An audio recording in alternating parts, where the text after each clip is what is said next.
त्याच्यात सोडून देतो 5 दिवस कंटिन्यू आम्ही काय काय टाक नंतर शेतात सोडून देतो.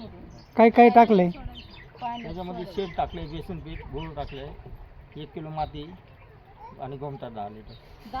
10 लिटर गोमतार, 1 किलो गूळ, 10 किलो शेण आणि 1 किलो बेसन. हम्म. 1 किलो माती, 1 किलो माती आणि 180 लिटर पाणी.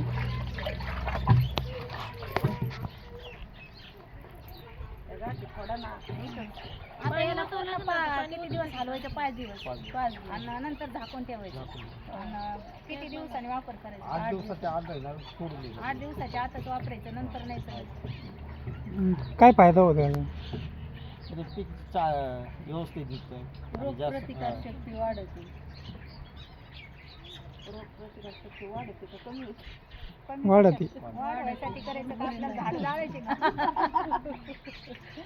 एवढा प्रयोग करून झाड जायचं वाढवायची ना रोगप्रतिकार शक्ती. किती दिवस ठेवावं लागतं याला? 5 दिवस हालायचं असं आता.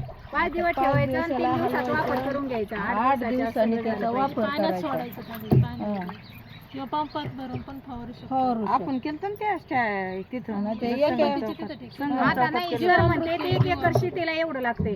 आणि समजा असे झाड येतं रोप, तर रोपांना किती किती टाकावं समजा? ते तुमच्या क्वांटिटी किती शेती आहे.